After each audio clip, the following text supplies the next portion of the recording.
This episode is brought to you by AARP. 10 years from today, Lisa Schneider will trade in her office job to become the leader of a pack of dogs. As the owner of her own dog rescue, that is. A second act made possible by the reskilling courses Lisa's taking now with AARP to help make sure her income lives as long as she does. And she can finally run with the big dogs. And the small dogs, who just think they're big dogs. That's why the younger you are, the more you need AARP. Learn more at aarp.org/skills.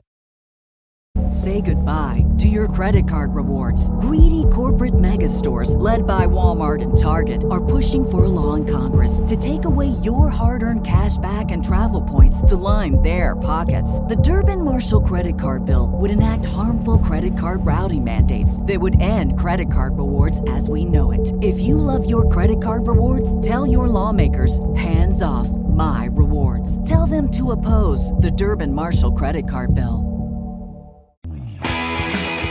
Welcome to Everyday Economics, the podcast that helps you learn about the economic world happening around you every day. I'm your host, Chris Krug, CEO of the 501c3 nonprofit, nonpartisan Franklin News Foundation. Everyday Economics, a production of America's Talking Network. You can subscribe to all of our podcasts at americastalking.com. To support Everyday Economics, please make a tax-deductible charitable contribution by clicking the link in the show description. We're recording this episode on Friday, June 7th, and joining me, my dear friend, Dr. Orphe Divounguy, PhD, economist.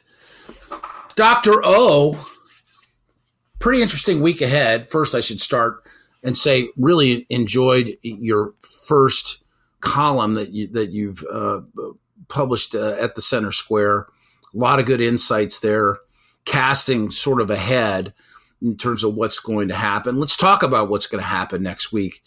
CPI is going to come out on Wednesday, and then Federal Reserve Chairman Jerome Powell is going to speak later that day. We're going to get initial jobless claim report on Thursday. We'll get producer price index information on Thursday. And then on Friday, we're going to get the consumer sentiment. So there's a lot going on this week. This is a busy week. We're in the middle of the month and the data is rolling in. What are you looking forward to? Why don't we start with talking about like what actually happened this week and how well we did in terms of our predictions, well, not so good. I expected the jobs report to actually show more signs of easing. We had conditions for a labor market that should ultimately get looser. Or should have gotten looser. You were not optimistic. You didn't think the number was going to come in at 272,000.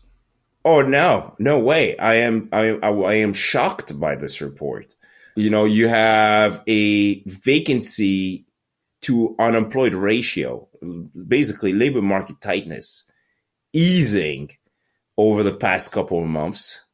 You have wage growth easing, slightly, but still easing over the past couple of months. And then all of a sudden we get this jobs report that shows that in May, right, we had another uptick in wage growth. 0.4% was the advance on the month compared to 0.3% last month. This is essentially a reacceleration of wage growth, of the wage growth number in May. That to me was surprising. And so I think that was the biggest news of the week. This past week, we also had, the Institute for Supply Management, the ISM, which are basically leading indicators of activity in the manufacturing and services sector. And the ISM manufacturing index went back into contraction territory, which is definitely what we expected. It's what we wrote about in the column. Construction spending also slowed as expected, both because of declines in private spending. All you had to do is look at housing starts falling in April to know that you're going to get private sector spending decline, private construction spending decline. But you also had a decrease in public sector spending. And so total construction spending was down this month. And so that, so we got a couple right. But this jobs report was the big surprise for me. I don't think you're alone. I mean, to be fair, I don't think you're alone. And I'll throw my 2 cents in. You still have a lot of government job expansion. And that increase in healthcare, which one of the high lines in that line of the jobs report would be like ambulatory service, home health aides and things like that. And there is, taxpayer funded dollars that make its way over to support those kinds of things. So, I wouldn't beat yourself up too much about being off on that one. Oh, I don't. I think that we, just have to continue to watch this because the Fed is watching this. Well, all right. So let's jump to that because that is in the week ahead, right? Jerome Powell's going to stand up in front of God and everybody on Wednesday, and he's going to say what? They're going to hold. Interest rates are not going down on Wednesday.